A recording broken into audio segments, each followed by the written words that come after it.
আমন্ত্রণ জানাচ্ছি প্রিয় দর্শক মানচিত্র নিয়মিত আয়োজন কথোপকথনে। সেই নিরীহ পুলিশকে রক্তপিপাসু হিসেবে শেখ হাসিনা তৈরি করেছে। আপনারা যারা বিএনপি নেতা ইলিয়াস আলীর অপেক্ষায় আছেন, তাদের জন্য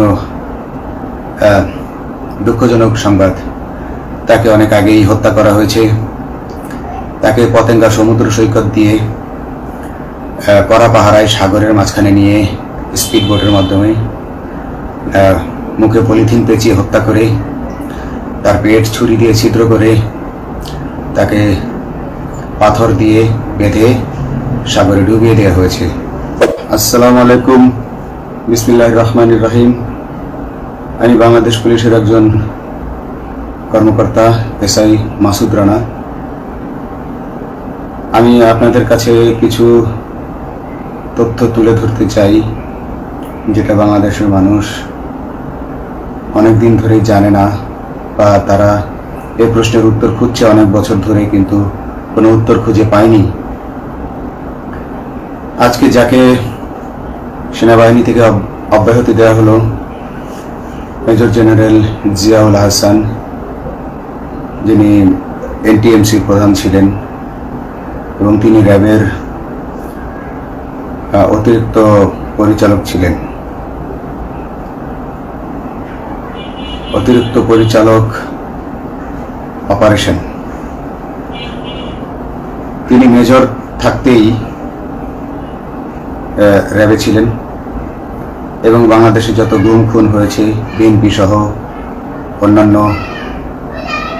যারা অ্যাক্টিভিস্ট, সেই গুম খুনের সাথে জড়িত এই জিয়াউল হাসান। অনেক নেতাদেরকেই র্যাবের কালো গাড়িতে করে সিভিলে ধরে আনা হতো, এনে র্যাব ওয়ানের গোপন আস্তানায় তাদেরকে আটক রাখা হতো। এরপর তাদেরকে সময় মতো অজ্ঞাত স্থানে নিয়ে তাদেরকে হত্যা করা হতো এবং অজ্ঞাত স্থানেই তাদের লাশ হয়তো নদীতে ডুবিয়ে দেওয়া হতো, নয়তো তাদেরকে দাফন করা হতো, নয়তো অ্যাসিডের মাধ্যমে তাদের লাশকে গলিয়ে দেওয়া হতো। আমি 2014 অক্টোবর থেকে 2017 ডিসেম্বর পর্যন্ত র্যাব সদর দপ্তরে কর্মরত ছিলাম। তখন র্যাবের ডিজি ছিলেন বেনজির, যিনি আজকে দেশের হাজার হাজার কোটি টাকা চুরি করে, পুলিশের হাজার হাজার কোটি টাকা চুরি করে পালিয়ে গেছেন বিদেশে। তো আমি দেখেছি অনেক মানুষকে কিভাবে অন্যায়ভাবে গ্রেফতার করে নিয়ে গুম করে রাখা হতো। আমি রিসেপশনে ডিউটি করতাম। গুম হয়ে যাওয়া মানুষের স্বজনেরা আমার কাছে আসতো, কিন্তু আমাদেরকে কঠোর নজরদারিতে রাখা হতো। সিসি ক্যামেরার আওতায় ছিলাম, তাদের সাথে আমরা ওভাবে কথা বলতে পারতাম না। তাদেরকে কোনো তথ্য দেওয়া নিষেধ ছিল আমাদের জন্য। কিন্তু তাদের স্বজনরা আসলে এসে যখন এখানে কান্না করতো, আমি নিজেকে ধরে রাখতে পারিনি। আমি অনেকের স্বজনকেই তাদের স্বজনের, গুম হয়ে যাওয়া স্বজনের পরিণতির কথা জানিয়ে দিতাম। বিশেষ করে যাদেরকে মেরে ফেলা হতো, খুন করা হতো, তাদেরকে আমি খারাপ সংবাদটা দিতাম না। কিন্তু যাদেরকে বন্দি করে রাখা হতো, যেমন বিএনপি নেতা সালাউদ্দিন আহমেদকে যখন অ্যারেস্ট করে আনা হলো, তিনি অ্যারেস্ট করার সময় ধস্তাধস্তিতে মাথায় আঘাত পেয়েছিলেন। তাকে র্যাব ওয়ানের গোপন কক্ষে আটক করে রাখা হয়েছিল দীর্ঘদিন। এরপর তাকে একসময় ভারতে পাচার করে দিয়ে আসা হয়। তাকে অজ্ঞাত কারণে হত্যা করা হয়নি। তার ফ্যামিলি এসেছিল, তার স্ত্রী হাসিনা আহমেদ, তার ভাই গিয়াসউদ্দিন আহমেদ। ওনারা আমার কাছে বেশ কয়েকবার এসেছেন। আমি কয়েকদিন ওনাদের এই উদ্বেগ, উৎকণ্ঠা আমার সামনে বসে কান্নাকাটি দেখে আমি থাকতে পারিনি।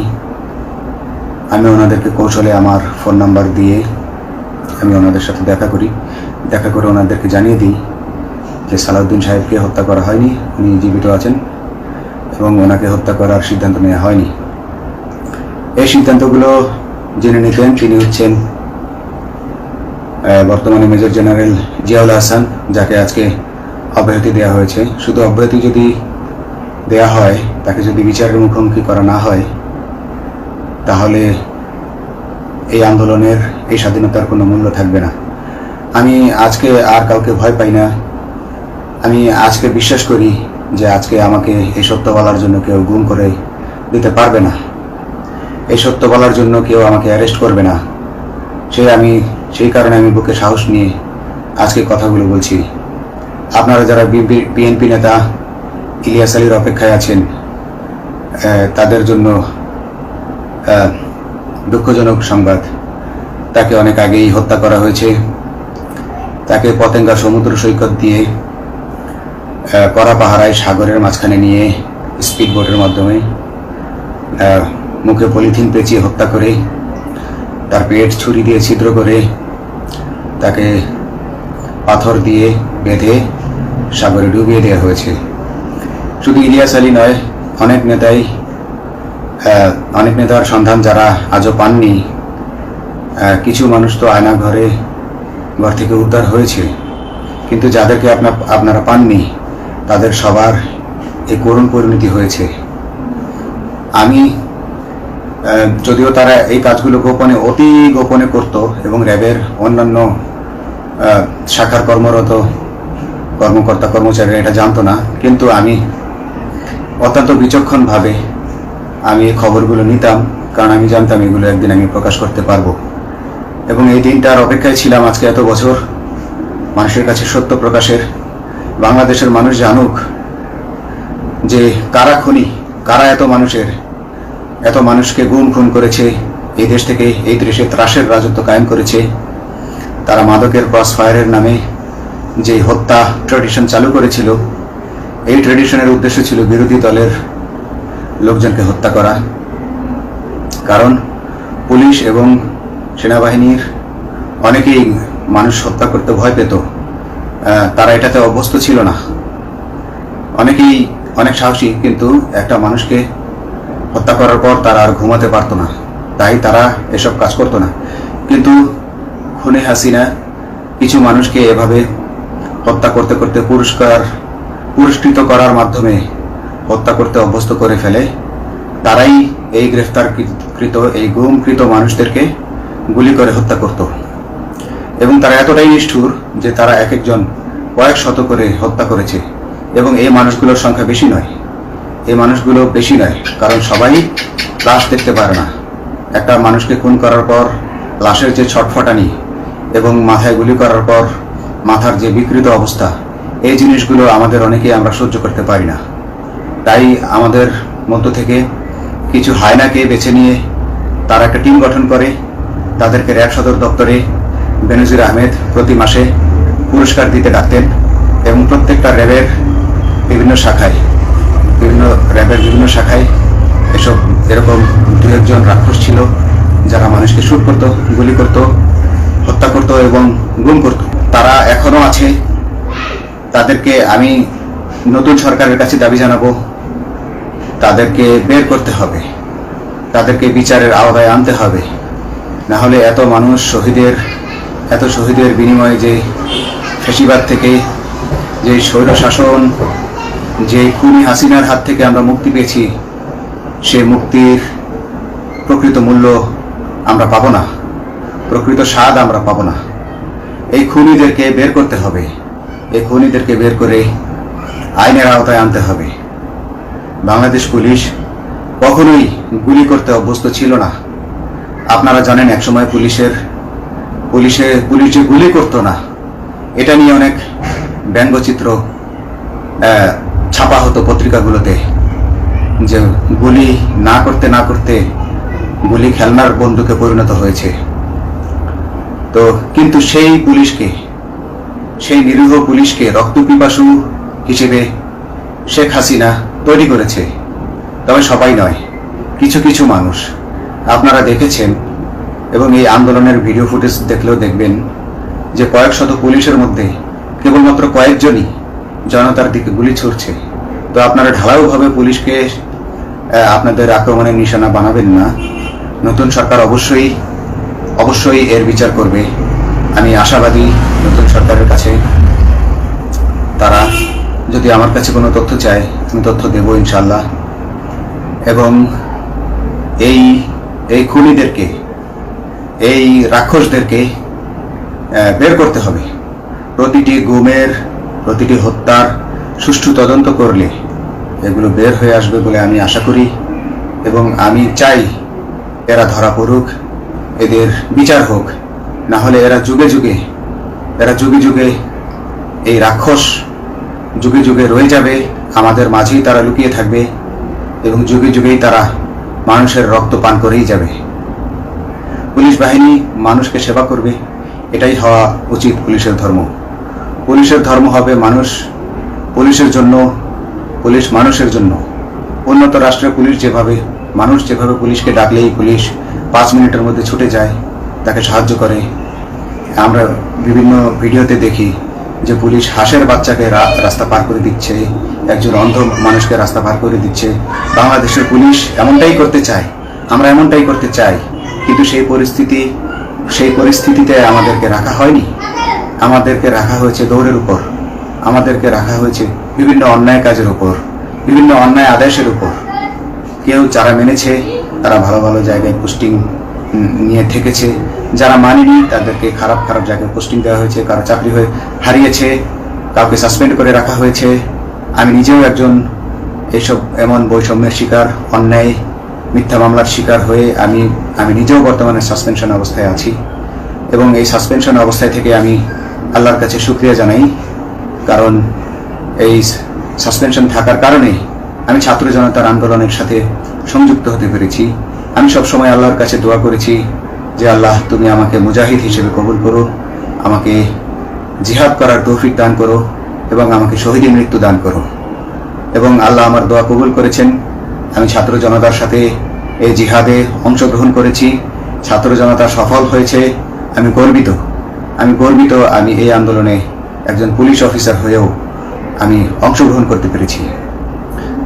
তো যাই হোক, আমি চাইব যে বাংলাদেশ পুলিশের, র্যাবের যে সকল কর্মকর্তা অগণিত মানুষের গুম খুনের সাথে জড়িত ছিল তাদেরকে ধরা হোক, তাদেরকে আইনের আওতায় আনা হোক। আমাদের মতো অনেক অফিসার আছি যারা এসব কুকর্মের সাক্ষী, আমরা সাক্ষ্য দেব। আমরা এখন আর ভয় পাই না। আমরা আসলে যে ভয় পেয়েছি তা নয়, আমাদের বাহিনীতে টিকে থাকাটা জরুরি ছিল। জনগণের স্বার্থে আমাদের বাহিনীতে থাকা জরুরি ছিল, কারণ আমরা যদি বাহিনী থেকে আউট হয়ে যেতাম তাহলে এসব তথ্য আমরা জানতে পারতাম না এবং জনতার কাছে পৌঁছাতে পারতাম না। জনতার কথা বলতে হলে, জনতার সাথে থাকতে হলে আমি পজিশনেও থাকতে হবে। এই জন্য অনেক কিছুই প্রকাশ করিনি, কারণ আপনারা ভালো মতোই জানেন যে অনেক সেনাবাহিনীর মেজরকেও গুম করে দেওয়া হয়েছে যারা মুখ খুলেছে। আমি তো একজন সামান্য সাব ইন্সপেক্টর, আমাকে গুম করে দেওয়া তাদের 1 সেকেন্ডের ব্যাপার ছিল। তো আমি এখন বিশ্বাস করি যে এখন সেই দিন, সেই কালো মেঘ সরে গেছে আকাশ থেকে, আকাশ মুক্ত হয়েছে, এই দেশ জালিমের শাসন থেকে মুক্ত হয়েছে। আল্লাহ তাআলা আমাদের উপর রহমত বর্ষণ করেছে। অগণিত মুসলিমের দোয়া আল্লাহ তাআলা কবুল করেছেন, অগণিত 18 কোটি মানুষের দোয়া আল্লাহ কবুল করেছেন। এইভাবে হঠাৎ করে 15 দিনের মধ্যে 15 বছর ধরে গড়ে ওঠা রাক্ষসের পতন ঘটা আল্লাহর রহমত ছাড়া, আল্লাহর রহমত ছাড়া এটা কখনোই সম্ভব হতো না। আমি আল্লাহর উপর ভরসা রেখে বলছি, আপনারা নতুন প্রশাসনকে ঢেলে সাজান, পুলিশ বাহিনীকে ঢেলে সাজান। এই সিস্টেমের মধ্যেই, পুলিশের এই সিস্টেমের মধ্যেই গন্ডগোল আছে, নিয়োগের মধ্যে গন্ডগোল আছে। আপনারা এই সিস্টেমগুলো পরিবর্তন করুন, আপনারা এই সিস্টেম পরিবর্তনে সাহায্য করুন এবং পুলিশ ডিপার্টমেন্টে যত ডিপার্টমেন্টাল পরীক্ষা আছে এগুলো তুলে দেন। এই ডিপার্টমেন্টাল পরীক্ষাগুলোর মাধ্যমে আমাদের ঊর্ধ্বতনরা আমাদের গলা সবসময় চিপে ধরে রাখে। ইসলামী ব্যাংক বাংলাদেশ যেন যুদ্ধাপরাধী জামায়াত ইসলামের নিজস্ব ব্যাংক। দেশ দখল করার পর মাত্র 18 মাসে ব্যাংকটিকে দখল শুধু নয়, একেবারে শূন্য করে দিয়েছিল অবৈধ ইউনূস সরকারের অবৈধ রাজনৈতিক সঙ্গী জামায়াত ইসলামী। শোনা যায় পুরো নির্বাচনী খরচ মেটাতে গিয়ে এই বিশাল ব্যাংকটিকে পুরোপুরি নিঃশেষ করে দিয়েছিল জামায়াত ইসলামী। ইউনূস পরবর্তী তারেক রহমান সরকার এসে আরেক দফা ইসলামী ব্যাংক নিয়ে খেলছে। চলুন জানা যাক কি খেলা হচ্ছে ইসলামী ব্যাংকে।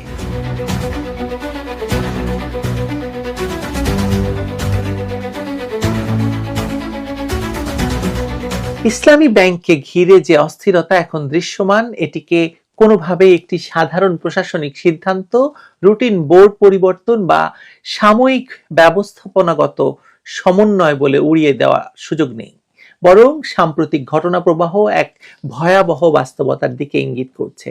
বাংলাদেশের অন্যতম বৃহৎ শরিয়া ভিত্তিক আর্থিক প্রতিষ্ঠানটি আবারও সেই পুরনো দখলদারদের চক্রের হাতে ফিরে যাওয়ার পথে দাঁড়িয়ে আছে বলে অনেকে বলছেন। বিশেষ করে যে চক্র শেখ হাসিনার সরকারের আমলে ব্যাংক খাতকে পুরোপুরি ধ্বংস করেছিল বলে অভিযোগ রয়েছে।